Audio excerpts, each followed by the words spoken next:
All right, everybody. We are here at the Trinidad Cycling Podcast. And today, I would say that we have a legit track star in the world of track cycling that I get the chance to talk to. That's Quincy Alexander from Trinidad and Tobago. I just want to say thank you for giving me some time, man. Yes, of course, of course. All right. We're going to start this thing off simple, Quincy. I'm curious to find out, when did you start riding a bike and when did you know you wanted to race a bike? Yeah, the thing is that where I live currently, it's in the eastern part of Trinidad and Tobago, and it's approximately like literally 5 minutes walking from an outdoor velodrome. It's a big track. It's like 464 meters. So cycling was always in my native,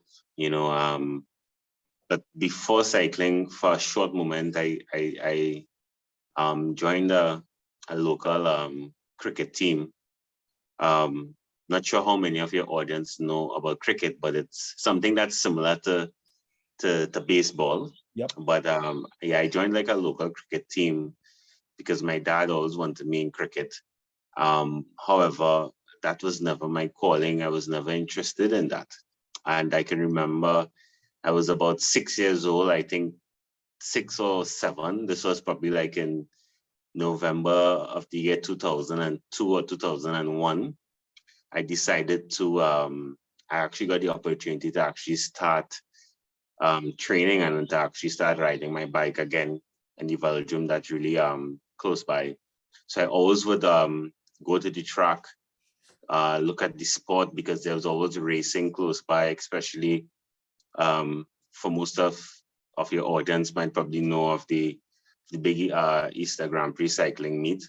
Mm-hmm. And I would always go and look at the events, look at the all of the international riders that would be coming in at the time. And every kid love a bike, right? So Yep. I think I was definitely one of those kids. Not bad. When did you start racing? Yeah, so for me, once I started in November of that year, probably the following year when I was 7, I began racing those tiny BMX. Now the BMX that what we will call in Trinidad is not as the same as what you would see in the Olympic Games and on the tracks or whatnot. The size of the bikes is the same, but it's not. You don't go through those obstacles or whatnot like you see in BMX in Olympic events. So I started in the under 7 category, and from there I began to move up the ranks as I've got older. Not bad, not bad.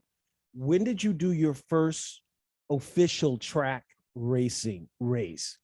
Yeah, so my first time representing Trinidad and Tobago was in 2009, and that was in Aguas Calientes in Mexico City. It was on a 333-meter outdoor track. Mm-hmm. This was at the Junior Pan American Cycling event in 2009, and I won. I came out of that event with a bronze medal. So, and from since then, I've been a national team. Now we're in 2022. So yeah. Okay, now correct me if I'm wrong, because I don't want to pronounce it wrong. You're from an area called Arima? Yes, Arima. Okay, Arima has its own track, correct? Yes, and this is what I was saying. It's a really it's an outdoor 464-meter cycling track. It's like about, if you walk really fast, you can get there in 2 minutes just by walking. So I live really close to the velodrome there. Wow. So maybe it was just inevitable that you were going to be a track sprinter. Yeah, for sure. And then also because of the quality, or because of because of what we would produce. Mm-hmm. Most of the time in Trinidad, it's more open to track racing, because there isn't enough road to say someone can train in Trinidad to go and race in Tour de France. It's not possible. Yeah. So it's a lot more possible where you can, train on the track here Mhm. and actually get more results rather than trying to be an endurance rider. Wow, not bad. Okay, so here's what I know. You just turned 29, right? No, I just turned You 28. just turned 28. Yeah. How do you feel at 28 as a track sprinter? Do you feel that you've reached your peak, or do you have much more to go? No, I think it all depends on how you treat your body. I've won multiple Pan American titles and been to Commonwealth Games and whatnot. My only objective now is to represent the country in the Olympic Games.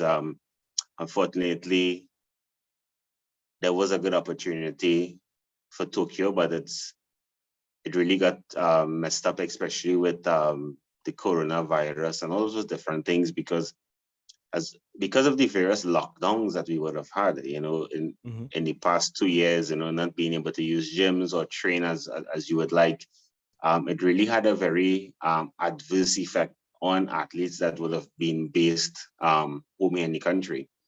And recently, from like last October, I've actually gotten the opportunity to work with a really good sprint coach. His name is Bill Huck.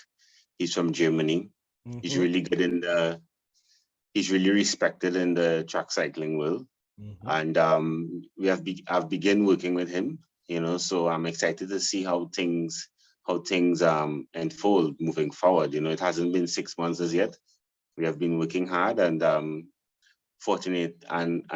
unfortunately in the future I could have an opportunity in going and setting up camp in Germany, or racing in cut bus, because I think this year it should be a really, really big year to focus on mainly racing, especially because of the last 2 years we have had with COVID. So once I could get out there and race my bike and get enough points, then in 2023 it could be a lot more um, easier approach and less stressful approach for me moving into the Olympic year of 2024. Okay, I want to step back a little bit because I want to get back to Bill Huck. Um, Yeah. so here's what I know: gold and bronze medal Pan American Championships, 2012 Pan Am Kilo Gold. Holy cow, you have a penchant for pain. Okay, your time was 106.133. So a 106, that's pretty good. Second time taken because you had to do it twice actually. This is what I understand Yeah. because Yeah. of weather situation. This was in Argentina. I think at the time was outdoor track. It was like 3 degrees, so it was really cold. Um, so yeah, it was way back when I was 18. Yep. And then, sometimes in your career you have so many ups and downs, like political interferences and so many different things I would have had to to go through, Mhm. But like I said, for me right now, my main focus is Paris Olympic Games, depending on obviously how funding and how all of those things become accessible, and the resources. Yeah. Okay. So that was your first elite competition as an Yeah. 18-year-old. And there are two other guys that actually from Trinidad and Tobago that have gotten gold medals in the kilo. Twice for Gene Samuels, 84, 94. And then another gentleman I had never heard of is Christopher Sellier. Yes, And yes, yes. But he's Christopher. I actually seen him. We would have raced on the same team like probably about 10 years ago, and I think he retired in 2012, and I hadn't seen him since. And just I happened to see him. I was just out on a training ride like last week, wow. and I think he wasn't in any cycling clothes or anything. Maybe he was just riding home from work or something, and I would have seen him. So yeah, he was a really good guy in the kilometer event, Chris Sealy. But unfortunately, again, sometimes because of resources, it's a big factor. Yeah. That man, Gene Samuels, I'm going to tell you something. I actually got to train with Gene in Okay, okay, 1991. Yes, yes. I was a okay, track okay. rider myself. He was in Minnesota, where I'm from. and there was a track there, and he was there with you may know Sean Wallace, as a Okay. UK rider who ended up doing silver medal 91, 92 in the worlds. Well, I was a young 21-year-old, and I was training for the I had just come back from the Pan Am trials in Spokane, in Redmond, Washington, and I had done really bad. It was just my first elite opportunity, and I got to train with Gene, and it always stuck with me that he was a gentleman, but he was hard as nails when he got on the track. It was amazing. So Yeah. have you had much interaction with Gene? No, not really. I mean, I think I had one interaction when we went at the Pan American Games in Peru in 2019. Mm-hmm. He was there helping the endurance athletes, but I've never had any interaction more than that in terms of coaching or anything. But I would definitely think that he's probably a good person. Each person, they have their good and bad sides. Mm-hmm. But yeah, for me, no, I haven't had, much of an interaction to say with him. Yeah. Now your long-term coach was Des Dickey. Yes, yes. Talk to me about Uncle Des, how he was as a person and how he was as a coach. I think with him, my career was really in a good place when he was around. Like that first Pan American title was with him. Even my other medal in the Pan Am region again was with him. My first Commonwealth Games back in 2014, I placed 8th place again in the kilometer time trial. That was under him. So most of my great results and even Caribbean championships, national championships, all of these things spanned under him. And then after, once he passed, Om Shanti to him, he obviously left a gap. I was stuck with some local coaches here. Then we had gotten the national coach, Aaron Hartwell, but generally Des Dickey, great guy. You've worked with many athletes over in the sport, especially which is Kurt Hannett and really really good guys. He brought really great foundation, especially for riders, probably in the Americas. So most of my earlier experiences was definitely with him. Yeah. And I think he was a guy that really cared for his athletes. That there are coaches that are just only focused on the job and not so much of the athlete well-being. Yeah. But I think he was a guy that was really, really focused on the well-being of the athlete and how well can the athlete really progress, not just only on the bike, but even as well off of the bike. Not bad. Bill Huck is your current coach. He's a German guy. I understand correct me if I'm wrong, he was a pretty darn good sprinter himself. Yeah, he would have gotten a couple world championship titles as well. Yeah. In his days, definitely his approach is quite different. I actually think working with him right now as I've just started is probably my best opportunity that I have to become better and to develop as an athlete and to be stronger. He started the revolution of the Dutch dominance as we have known today. That's why I know. Yeah, Harry Livingston, Hoogland, all of them, they got their first world titles with the guidance of Bill Huck. Right now I think he's working with Lee Sophie, the female German sprinter. Yeah. As you see, I think she got like 2 world titles at the World Championships last year. So I think he's a really good guy. His training styles is some of the stuff I've never seen before. Okay, that was my next question to you, because I was curious to figure out what is the difference that Bill is providing you that other coaches haven't. Yeah, his training styles is some of the stuff that I've never seen before, honestly. Sometimes you look at the mesocycles and you look at your week's training or whatnot, and you're thinking, like, how is this going to work? Because you've never seen it before. But then once you get through the training sessions and once you're seeing the times and you're saying, oh shit, then you're saying, oh my God, it's working. And you're definitely feeling a lot more stronger, fitter. So I'm definitely excited to see how things evolve with me and Bill, because like I said, he's based in Cottbus. There's definitely opportunity for me to go there, and especially to get the racing in, because once you are based in Europe, that's how you actually get good exposure, and that's how you can actually raise your game. Just because of the environment that you are based in, you can get that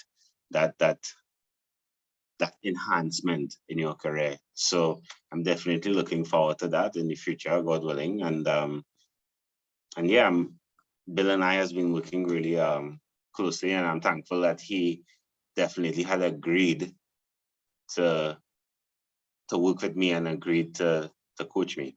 Yeah. How did that, if you don't mind me asking, how did that connection come about? To be quite honest, I've known Bill a long time now. I remember he was helping some athletes or coaching some athletes from Barbados some years ago. This was way back in, I think, 2010 or 2011. Yeah. I was just a junior back then, and he came to Trinidad again in Arima Velodrome. And that was my first time I met him, because I've seen him with a guy, another local guy. I'm not sure if you know him. His name is Hassan McLean. Oh, come on. I just interviewed him. I've seen him with him, and because Hassan and I is pretty good friends. Yeah. And I've seen him with him. We met then for a short moment. Yes, sir. And fast forward to some years after, he was working with US Cycling USA. So I've seen him at some races in Teton in Pennsylvania there. He came here for, I think, the Pan American Championships, UCI Easter Grand Prix that we've been having. So we've always been around, seeing each other. And I think sometimes even as an athlete, especially if you are, on going to different World Cups or you are racing on the world stage, different coaches will always know you. And it could be quite easy to reach out to a coach, but I'd never thought maybe I would have been working with someone with his caliber. Yeah. So yeah, so I think he has really, really high caliber and is really respected. Yeah. So it's just for me to follow his directions. It's just that he's training me remotely currently from Germany. So, I always get, maybe my girlfriend or something to come at the track and training so that I can get video footage so that he can see it. Yeah. And even from the video footage, he can be able to tell how fast I was going and stuff like that. Okay. But it's obviously a work in progression. Yeah, yeah. As a sprinter, what type of sprinter would you say you are? Are you one that takes it from a long way out, or would you say that you have a great snap? Yeah, for me, from ever since, especially because of the type of work I'm doing, I can do pretty good in longer sprints. So if I'm doing team sprint, my position is always to I'm always, I think because of my height, I'm so far away from the center of gravity that that big explosive movement that a shorter guy that will have if he's doing the start, I don't have it, but what I do have, I have good top end speed and I could hold my speed. So I always prefer to go longer once I'm sprinting. So you can just keep wind it up and then hold it there for however long. That must be that damn kilo that you be doing all the dang time.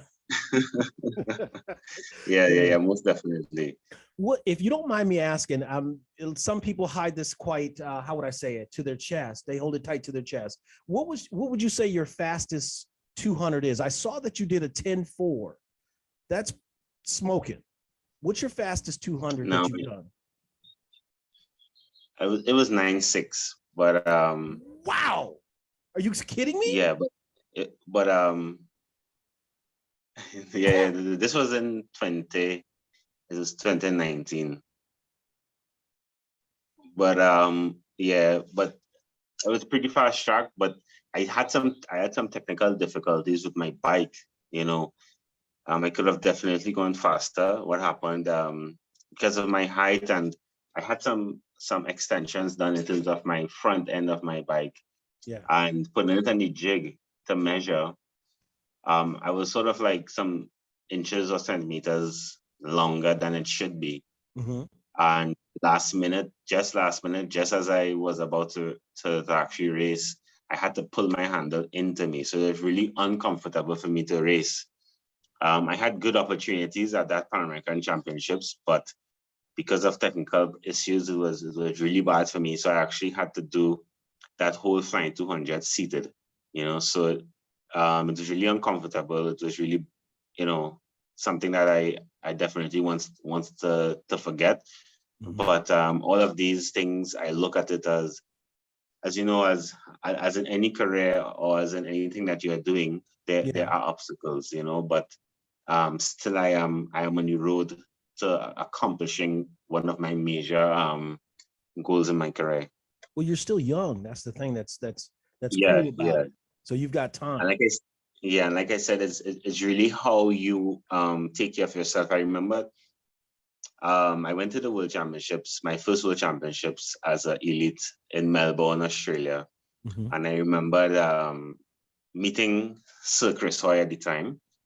And, we had a conversation, and I actually never forgot what he said. He always said, you have to work hard. You always have those ups and down periods in your career, but you have to work hard. And I think coming from him, it was well accepted. Main reason because if you look at Chris Hoy's career, his main accomplishments really started to happen, I think, just as about the age either 26 or 27. Yeah. It started to happen really, really late in his 20s.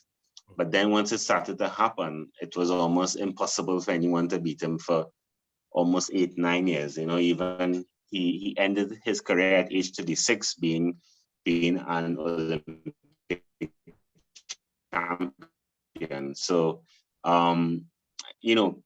coming from those guys, and he's actually one of the most decorated track sprinters Yeah. in the history of the sport, if not the most decorated one. Yeah. Because he has, I think, he has like six or seven gold medals from the Olympic Games. He probably has like 14 or 15 World Championship titles. It's just so much, and I had this opportunity, and he would have actually came to Trinidad and Tobago to race again. That is a Grand Prix event, but it was probably, I think, in the year 2000 or 1999 or something like that. So I Mm-hmm. would have seen him from since then. Wow. And when he had came, he was basically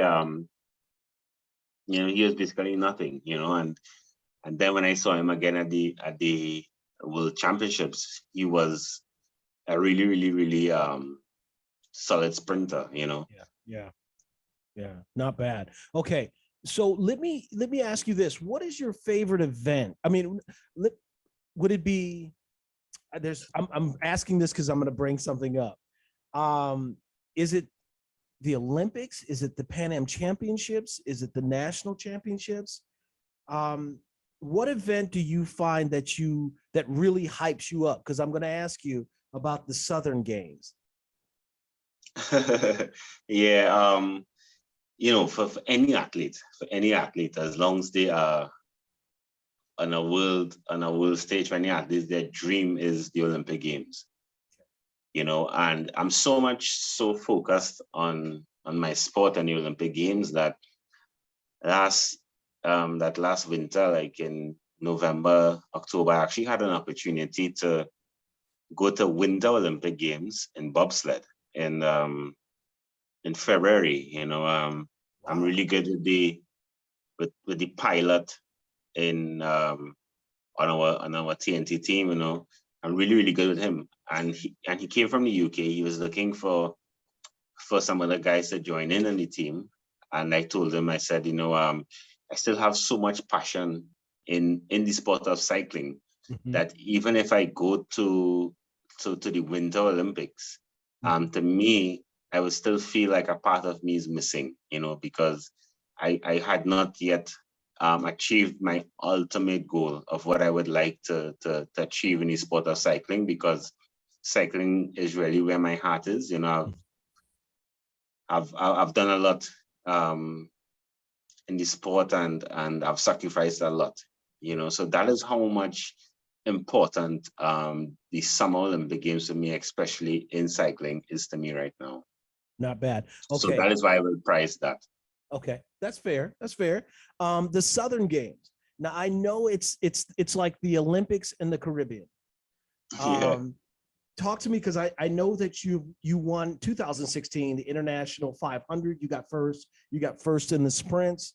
Talk to me about how important the Southern Games is or are to the Caribbean, and how important is it to win there? Yeah, I mean, the Southern Games is just like Easter Grand Prix. All of these events is what riders would have grown up on. Especially you, if it is you grown up on cycling or came through cycling in the early 2000s up until probably 2015, 2016, you must have heard about either Southern Games or Easter Grand Prix. I must say, unfortunately, I've seen the government had actually closed the operating company behind Guadalcanal Park, where the Southern Games has been kept. So right now, the facility there is totally unused. You cannot use it. It's very deplorable. It's under maintained. It's closed basically. Yeah. But before that, the Southern Games had one of the best crowds ever. Especially being a mixture of track and field. Yep. And a mixture of cycling. There was one of the best crowds ever, one of the best events, one of the best events anyone could ever locally could ever go to, because it was really this real big carnival-like atmosphere. Yeah. It was so amazing, great prize money, great international riders would come down and race. It was an action-packed event. When you go there to race, you're really having fun because the crowd is so live and active, and it's so supportive of you. Yeah. Okay. Then you've got, for the folks that are listening to this, you guys do some racing that I find very interesting. And the only other place that I've ever heard of it done is in the UK. You do grass racing. Yes, that is actually Southern Games. Actually, Yes, so that's right. Talk to me about what's that all about, and is it difficult? Are you sliding all over the place? Prior to racing, you really have to hope that that no rain would have probably fall there for probably like a week in advance, because then it'll be a bit soggy, it'll be a bit wet, and in my experiences there, like your tires cannot be like too extremely hard, because it's really easy for you to slide, really easy for you to skid, especially coming around the turns, depending on the speed that you are going.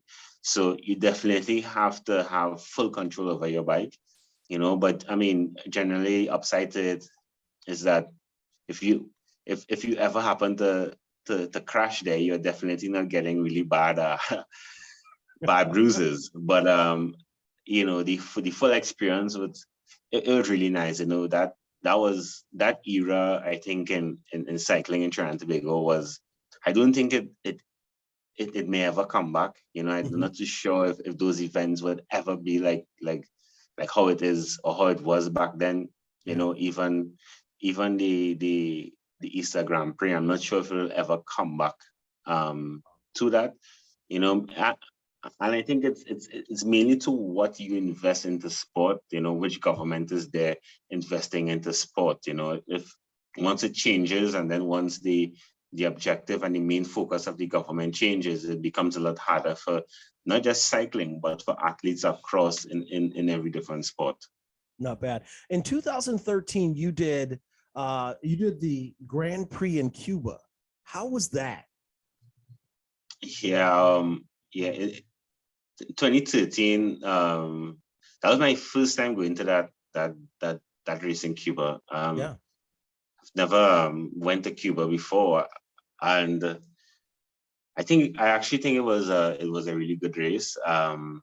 We had some, if I remembered carefully, I had some really good performances there. Yeah. It was some good guys from most of the guys there were from the Latin American region, the Pan American region. It was some really, really, really good racing. I think probably I would have gotten a gold and a silver there, I believe. Yep. And generally, yeah, I'm just 28, but like I've been around so long that sometimes, you can't remember some of the stuff. Yeah. But generally, I was really happy to see how Cuba is, because Cuba is a really, really lovely country. You see so much good antique stuff there, especially going into old Havana. It's a really, really beautiful place. I actually went back there in 2015 again, and I definitely love going. So it's really nice there. Okay, I'm going to move up to the present here because in 2019, you weren't selected for the Worlds. Can you talk to me? I know at the time, Aaron Hartwell was the track coach. He's now here in the United States as the sprint track coach. Yeah. Can you talk to me about why? I think that was what I discussed earlier on, in the past, with so much political interferences. I think one of my issues was mainly at the time on my side, with who I was, who was in my environment. Those, what happens sometimes. It was so much things happening at the point in time, and I was basically getting a whole raw deal of it. It's definitely in my past now. It's definitely things that I won't like to actually discuss fully, but it was so much more than just not getting selected on a team, because it was so much, because you've seen Aaron, he left not too long after.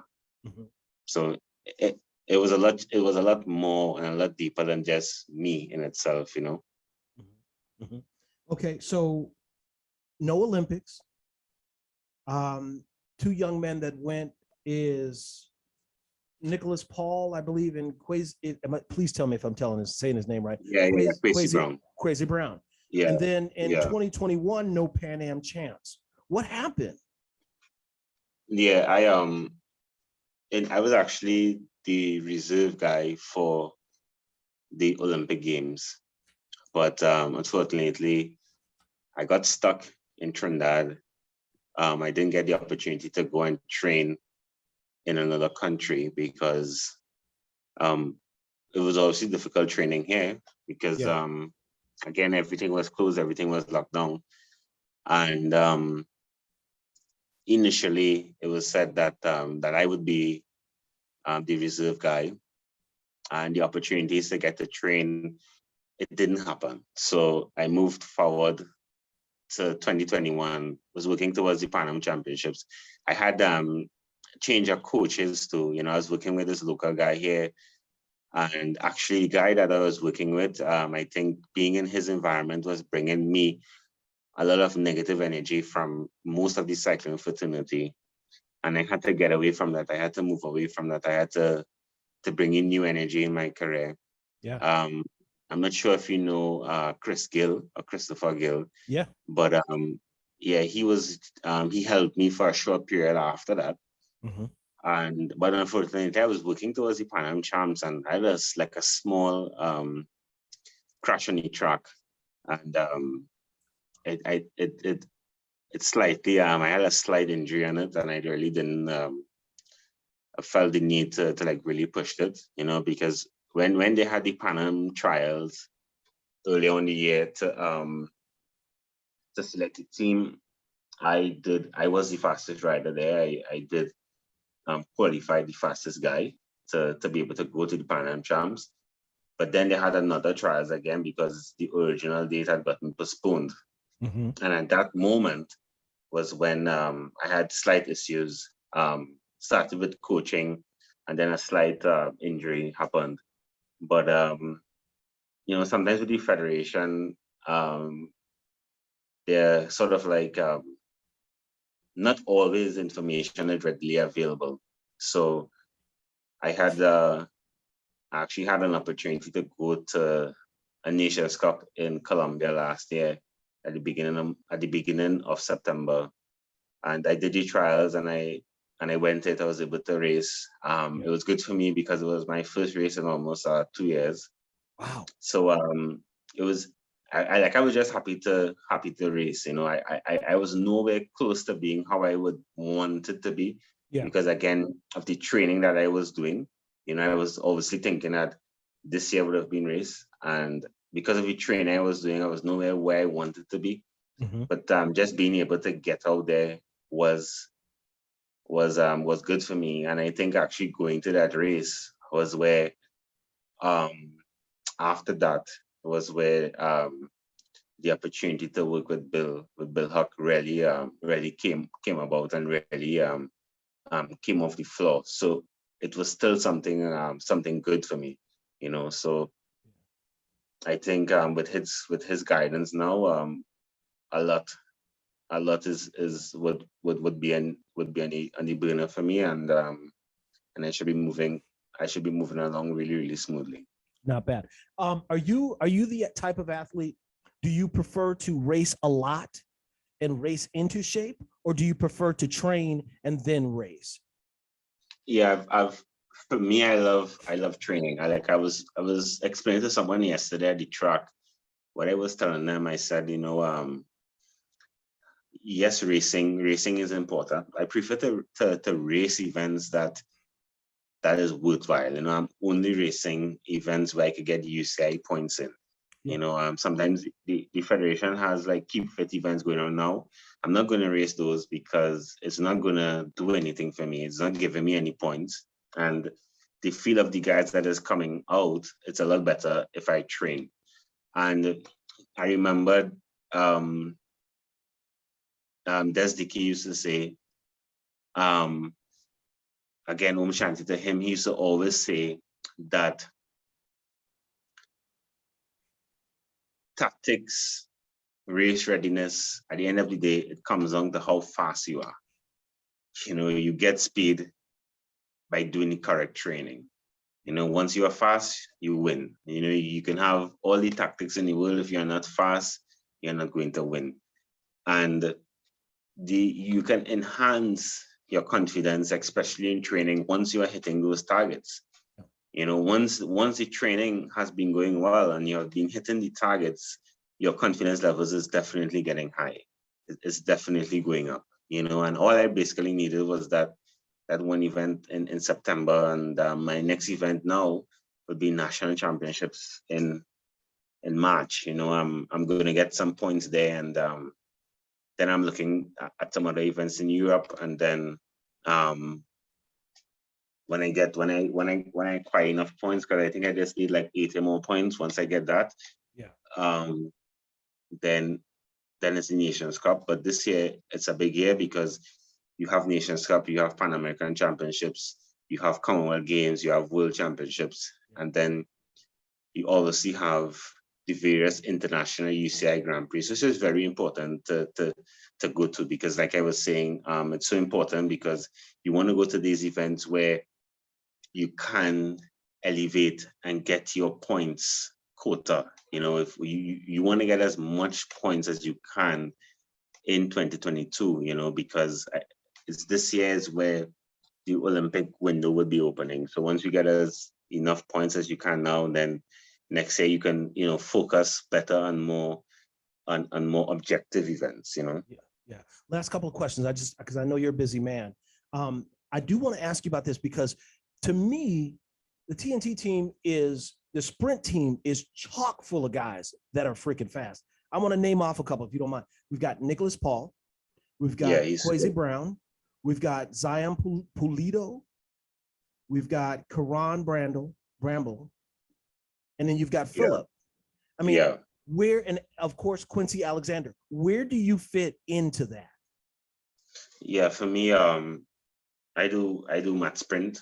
I basically do sprint events. Yeah. Which is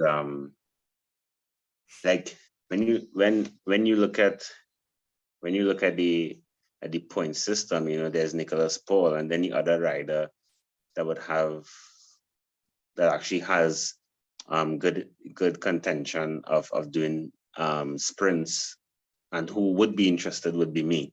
Yeah. Quincy Brown is more of a Karen guy. He's more interested in racing Karen. So too Bramble and sometimes Phillip, you know. But Phillip, Zion, Bramble, most of those guys are all interesting in team sprint. Even myself as well. You know, once I'm called upon to race a team sprint, I would do so. Yeah. You know, so. But the thing is, you know, once you're continuing to race and once you're getting points and depends on who has the most points, then you get the position to race. Yeah. Where do you see yourself in the next, let's say, 3 to 5 years? Where do you see yourself? Where is Quincy Alexander? I am an individual that I believe that I control my destiny. I'm not sure if you know much of my spiritual side, because you mainly are not on my Facebook, but like for example, like I'm a vegetarian, I don't eat meat and all those different things. Mm-hmm. And for me, I believe in always controlling what you can control. You know, you can control your destiny, you can control where you can go. And I'm never one to say, well, next 5 years I'm going to do this. You know, Yes, I take things one step at a time every single day. Yeah. And once I continue to repeat the same practices over and over in a perfect manner, this is where you get the victories. You know, and most of my accomplishments in my sport, I never put my bike on the line that day and said, like with most athletes, you know, you can never really clearly see that you can win, especially depending on the level of field that you're going up against. You know, you will know that, hey, if you're going up against 6 guys, then all of these 6 guys could win. Yep. You know, it's a really strong field. All 6 could win. Yep. You know, but at the end of the day, once you are doing the correct practices every single day, then you would reap the rewards of that. And this is why I sat back after that race, after the Nations Cup race in Colombia. I sat back and I said, you know what? If I need to continue racing, and if I want to give myself a good opportunity in Paris 2024 Olympic Games, I need a good coach.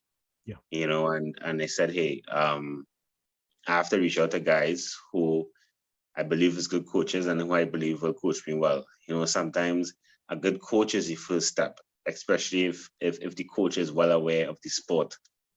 And from there, with being with a good coach, you know, he can guide you to know which events you should go to, how you should approach particular things, and therefore you can achieve that objective. Yeah. You know, so that was me taking responsibilities into my own hands and saying, hey, you know what? You have been a lot better in the past. You have went through particular things in the sport.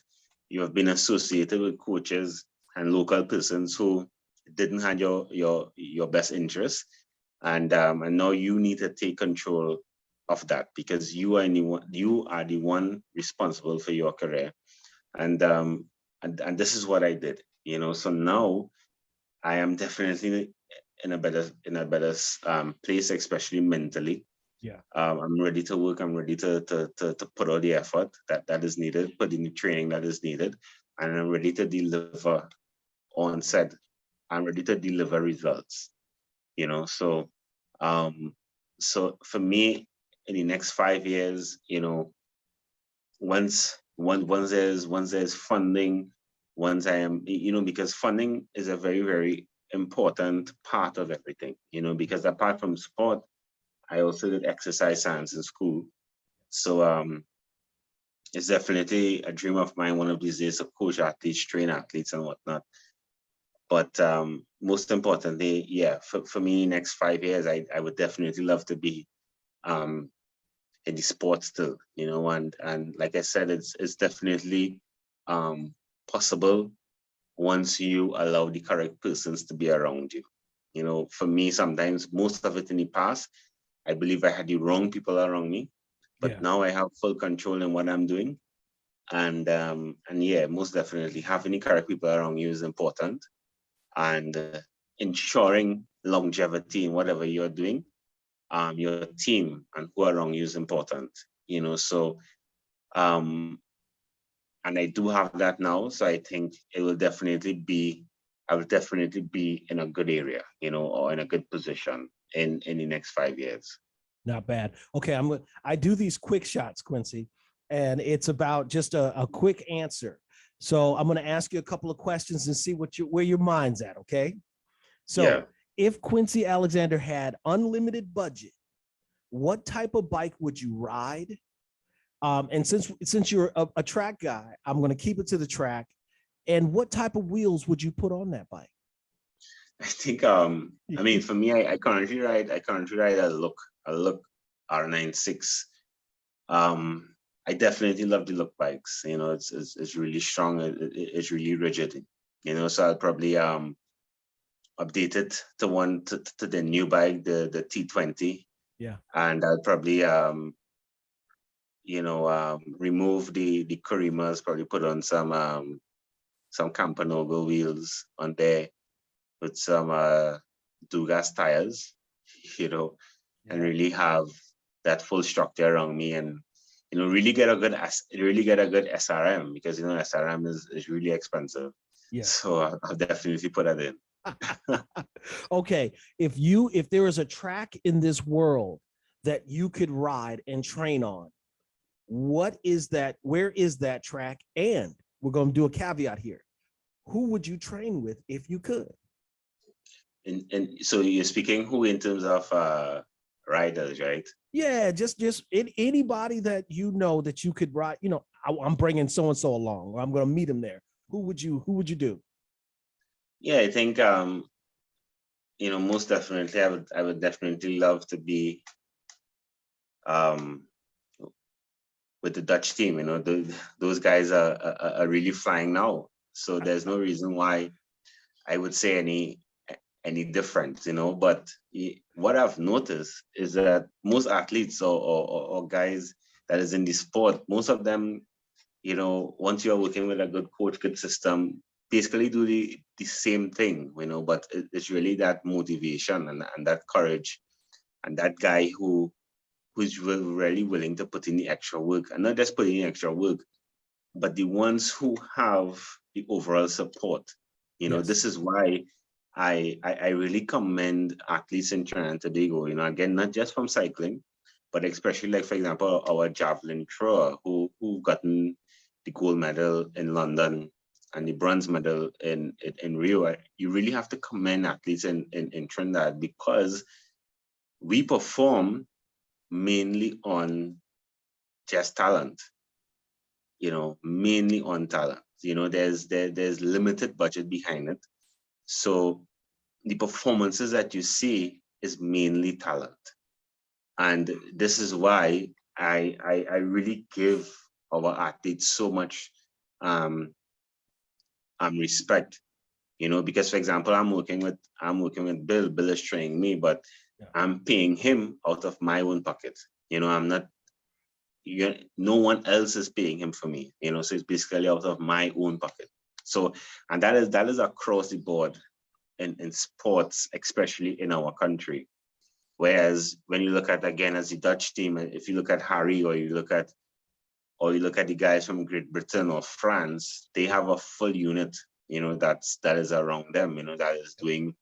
I even went to events, world championships, all of these different events, and I've just seen with some guys, they actually have a guy that is just bringing their cycling shoes and a towel for them. There's a towel holder. They go so much to the extreme. This is why we have those guys who is willing or who perform so well, or we have those guys who is repeating their performances because they have this really, really good team around them. And we was actually discussing about that just now when you asked me, where do I see myself in 5 years? And the thing is that you really have to have a really good team around you. Once that is done, then the rest is history. Wow. All right. I want to say thank you, Quincy, for giving me some time. If you don't mind, I'd like to stop and check in with you throughout the year just to see how you're doing and preparing for things. And, yes, and, most, and most go from there. definitely. Oh, good, Yes, good, good. most definitely. Good. Again, everybody, this is the Tour de Todd Cycling Podcast. We have sprinter extraordinaire, Quincy Alexander from Trinidad and Tobago. Hey, man, thank you for giving me some time, bro. Yes. The talk was amazing. It's really nice to reach out to your audience, for them to connect with me. They could obviously reach out to me and connect with me on my social media pages. Just search my name and you could see how I'm progressing throughout the year. And obviously, if anybody would like to come on board and assist and work with the movement moving forward, is definitely welcomed. So thanks again for having me on your podcast, and I'm definitely interested in speaking with you again in the future. All right. You got it, bro, man. All right. You take care, Quincy. Okay.